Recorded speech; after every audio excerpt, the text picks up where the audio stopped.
Fox and Dog, a story by Carl Wacker, January 2007. A quick brown fox jumps over the lazy dog. Well, we all know that much, of course, but what happened next? Did the dog jump over the fox? Did the dog bite the fox? Did the fox bite the dog? Indeed, none of these things happened. In fact, the quick brown fox ran away and did not return until the next day. By then, the lazy dog, who had not moved since the jumping incident, was quite upset. He made it clear that under no circumstances would there be any more jumping over anyone by anybody so long as he was around. "Grrr, woof, woof," threatened Dog. "My dear Mr. Dog," sympathized Fox in his native French, "I do hope yesterday's jumping incident did not upset you unduly." Of course, Fox knew full well that Dog was upset, but he wanted to have a little fun with him. Besides, today was Fox's birthday. He deserved to have a little fun. And what could possibly go wrong on such a special day? Fox was a full 4 years old, and Grandmother had promised him a special birthday celebration. Fox was in a happy, playful mood. Dog, however, was in no mood to be placated. Having no idea what Fox was saying, he replied in his usual surly manner, "Grrr, woof, woof." "Why, Mr. Dog, I am insulted," said Fox. "You have shown yourself to be a brutish and uncivilized beast at best. I challenge you to a duel. Choose your weapons." "Grrr, woof, woof," growled Dog, and he lunged at Fox with his teeth bared. Fox, being clever, had anticipated this and was prepared. He ducked behind a nearby log that hid the entrance to his den. Quick as a wink, Fox was down the hole, with Dog in hot pursuit. "Grrr, woof, woof," growled Dog as he wedged himself deep into the hole, struggling to reach Fox. "Help! Help! Mr. Dog has trapped me!" wailed Fox loudly. "I fear my fate is sealed." In the excitement of the moment, Fox had called out in Italian, but it made no difference to Dog, who barely understood simple English.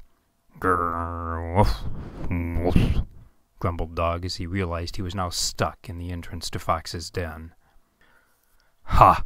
Mr. Dog, you are indeed a fool," gloated Fox, this time in French as he ran for the emergency exit. Dog clawed frantically at the ground, trying to force himself through the den's entrance hole. "Grrr, woof, woof," he barked in frustration. "Oh, what a clever fox I am," Fox gloated to himself, then remembered that just last Saturday he had blocked off the emergency exit with a heavy boulder to stay dry during a rainstorm. He knew he could not move the boulder from inside the den. What to do? What to do? Time was running out. Dog was just about to break free and enter the den. "Grrr, woof, woof," barked Dog excitedly. Fox was frightened. Suddenly Dog was in control, and it was all his own foolish fault. A chill washed over his body as he felt the hair on his back stand up. "I am clever. I can think of something," he told himself out loud. He had again lapsed back to the Italian he had learned from his grandmother when he was a young kit. Grandmother always knew what to do. What would she do now? Fox spied a large pot of water near the entrance to the den. He quickly spilled the water onto the dirt floor and ducked into a darkened corner of the den. Dog came running pell-mell down the entryway, lost his footing on the wet, muddy floor of the den, and slid hard into the far wall. Fox darted out of his hiding place toward the entryway. Dog, covered with mud and furious, barked angrily as he struggled to regain his footing. "Grrr, woof, woof," said Dog. Fox scampered across the den toward safety. "Fretta, Fretta!" He urged himself on. Fox was just about to reach safety when he too slipped on the muddy floor, tumbling into the entry wall. "Darn Dayton Nabbit!"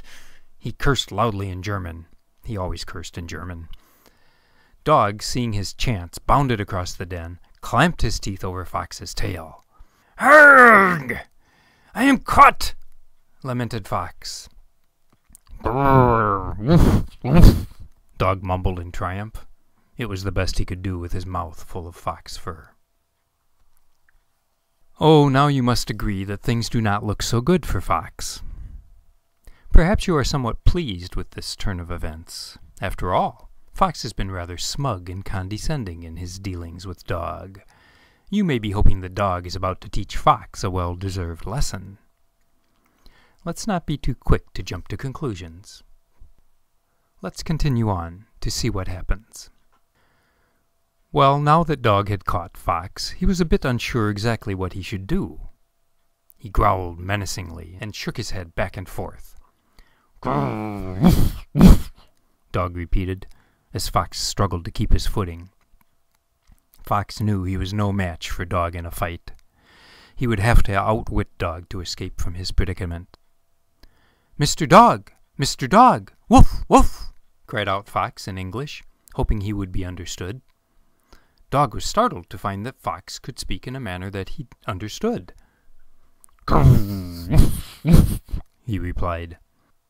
"You're hurting my tail, Dog. Please let go," Fox said sharply, hoping that Dog would respond to this simple command. Said Dog, but he did not let go.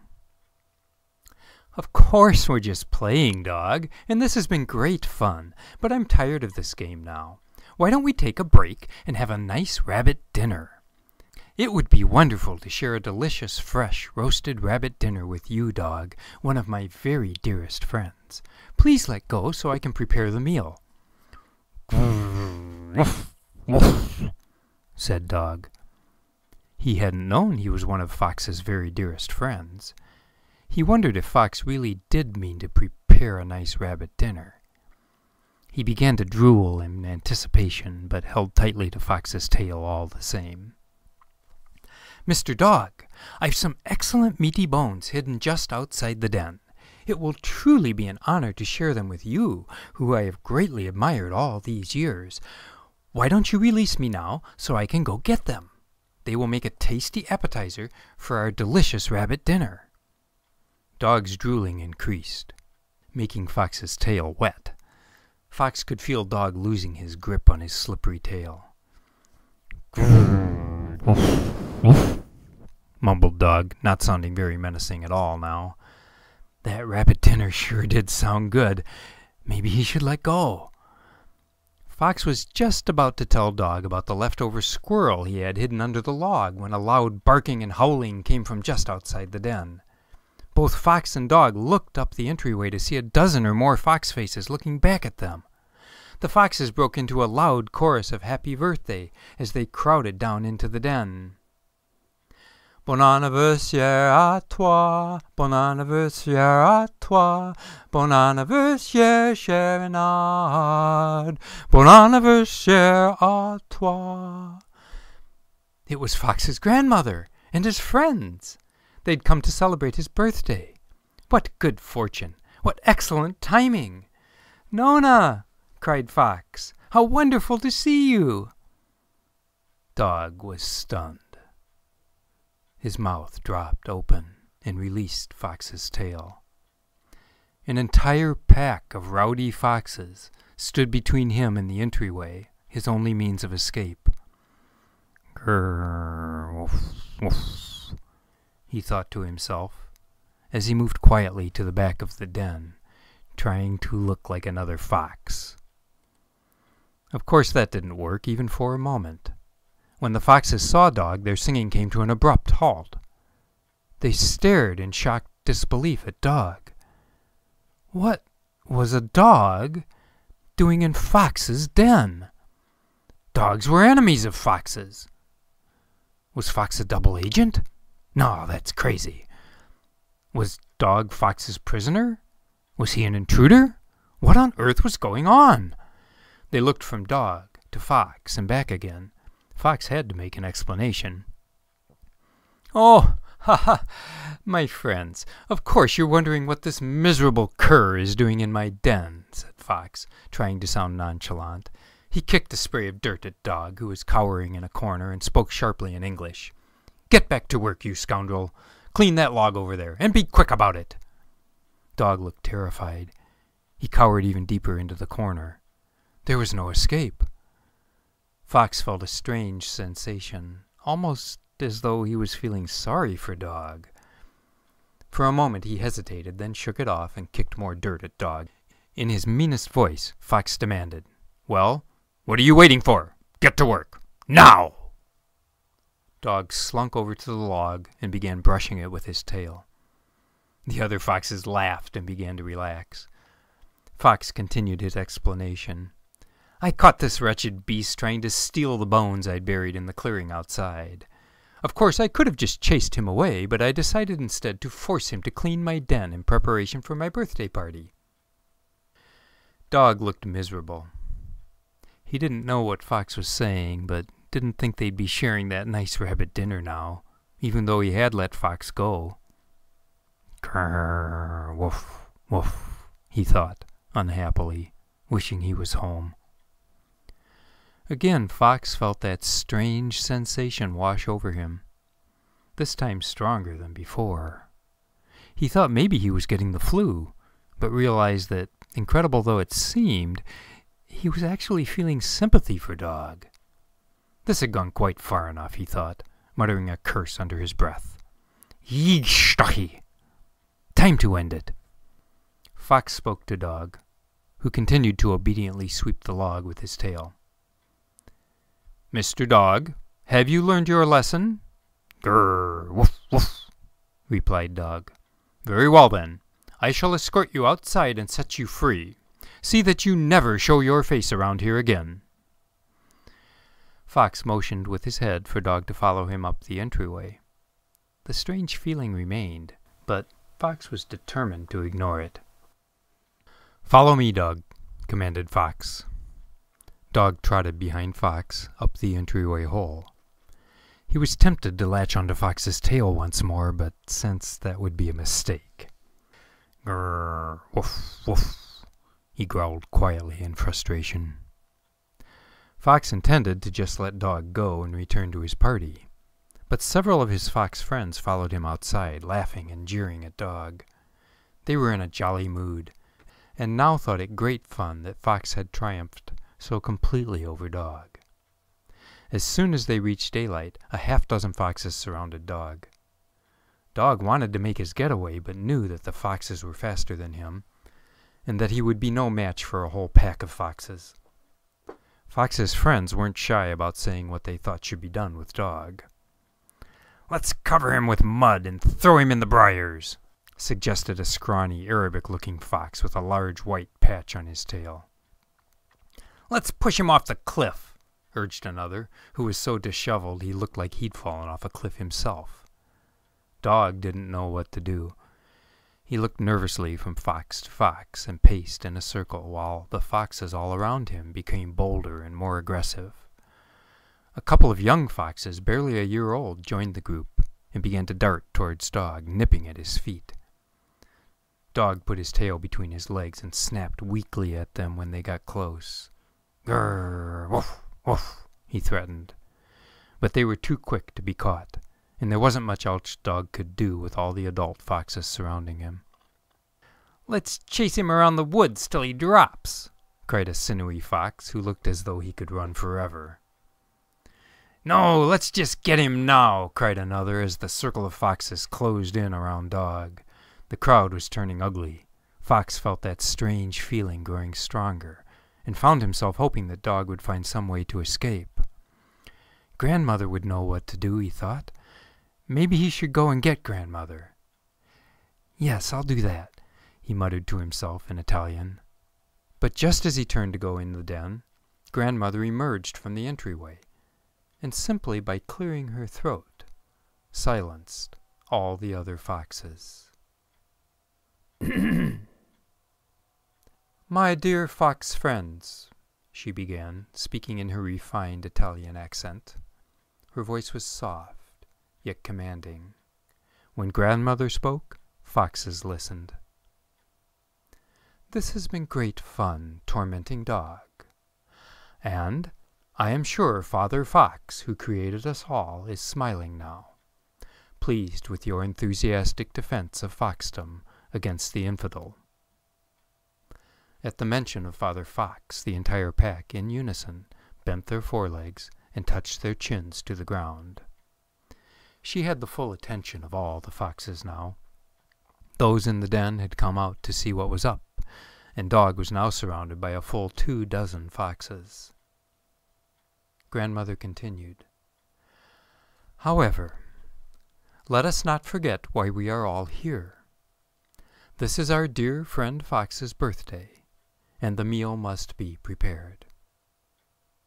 Then in a commanding parental tone, "There's work to do in the den, and it won't get done by itself." That was all she needed to say. As Grandmother turned to trot toward the den, the 2 young foxes nearest Dog darted in to take one last nip at his hindquarters, then scurried after her.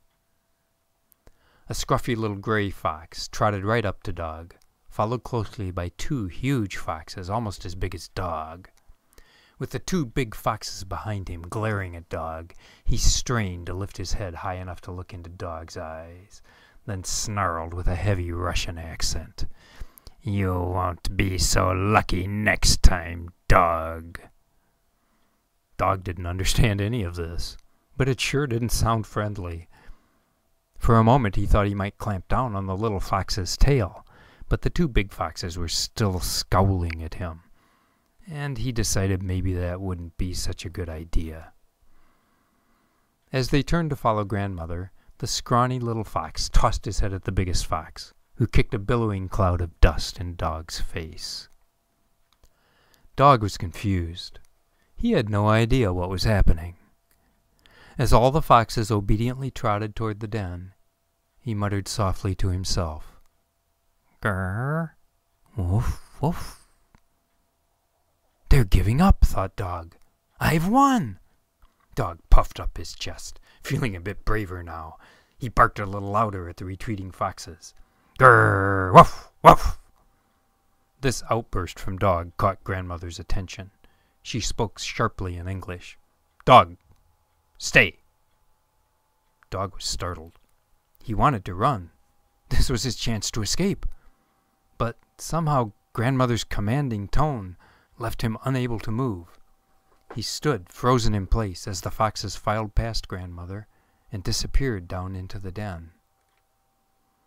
All but Fox, that is. Grandmother motioned for Fox to wait by the big log where he buried bones for special occasions. After a moment, Grandmother trotted over to the log, dug up a bone, and with a flip of her head tossed it to Dog. Dog pounced on the bone as though it was an injured fox, and, tail wagging, began chewing and slobbering loudly. Being a simple dog, it didn't occur to him that this might be a trick. He guessed that maybe Grandma Fox was also one of his very dearest friends. Friends are good, thought Dog, as he chewed on the bone, and he mumbled happily, "Grrr, woof, woof." Fox, on the other hand, was dumbfounded. Grandmother had shown no previous signs of dementia. She didn't appear to be drunk. It was unthinkable that she was afraid of Dog. The stories of her heroic exploits in the infamous Dog Wars were the stuff of fox legend. The word appeasement was not even in Grandmother's vocabulary. Why, once when a large hunting party with more than 20 dogs was closing in on Grandmother and 2 fox friends, Grandmother displayed near suicidal bravery to save her friends, giving no thought to her own safety. As her friends began to panic, and all appeared to be lost, she suddenly reversed direction and ran straight toward the hunters. Then, at the last minute, she veered off to lead the dogs on a 5-mile chase, away from her friends, just barely escaping with her own life. She most certainly was not a coward. What could she be thinking? Grandmother began to speak softly, so she would not be heard in the den. Dog was more curious than afraid now. He lay down and curled up with the bone between his paws, cocking his head to one side to listen intently, even though he could understand none of Grandmother's words.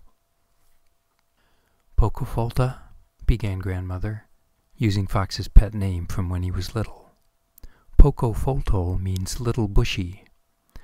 His mother had called him Poca-Coda Folta, Little Bushy Tail, but grandmother had shortened it to one word, Pocofolta.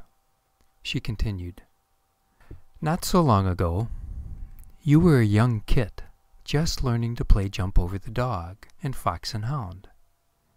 You had a special playmate then who did everything with you. Do you remember?" Dog began to drool, imagining that his two very dearest friends were planning that delicious rabbit dinner Fox had promised. "Grrr, woof, woof," he hummed quietly to himself in anticipation. He wagged his tail and perked up both ears as they continued to talk. "Of course, Grandmama," said Fox. "I remember. My friend always wanted to play the dog." "Yes, Pocofolta. And you may remember that he spoke very little, saying only, 'Grrr, woof, woof.'" "Why, yes, Grandmama. I always thought that was a little odd," said Fox. "And I remember he was very large for a fox, with big feet, and he liked to bite my tail, and play tug-of-war, and he... Fox stopped, and felt a cold shiver course down his spine. It couldn't be. His eyes widened. "Yes, Pocofolta," said grandmother. "You've known Dog longer than you realized. Life can be very strange for a fox sometimes." Grandmother nuzzled his neck, then said, "I'm going to help with the dinner now. You'll know what to do." And with that, she descended into the den, leaving Fox alone with Dog. "I'll know what to do? I will? What does that mean?" thought Fox. He was so confused he could hardly remember to breathe. He started to run after Grandma to ask her what she meant, but stopped after a few steps and turned to look at Dog. Dog was still lying down and looked up at Fox in happy anticipation of the tasty rabbit dinner they were soon to share. "Grrr, woof, woof," he said softly. Fox thought this sounded more like contented purring than a threatening bark. Dog didn't look mean or scary. In fact, he looked... Fox couldn't quite place it. Lazy? Dim-witted? Well, yes, of course, but there was something else. Something like happy or friendly. Yes, unbelievably, Dog looked friendly, like he just wanted to play. This was truly stranger than fiction. Had Fox fallen down the rabbit hole? Dog began to wag his tail and pant. Fox motioned for Dog to follow him to the entry of the den. "Finally, the rabbit dinner is ready," thought Dog. He picked up his bone and followed Fox, leaving a trail of drool behind him. As they approached the den, Fox spoke in a loud, threatening manner, projecting his voice toward the entryway.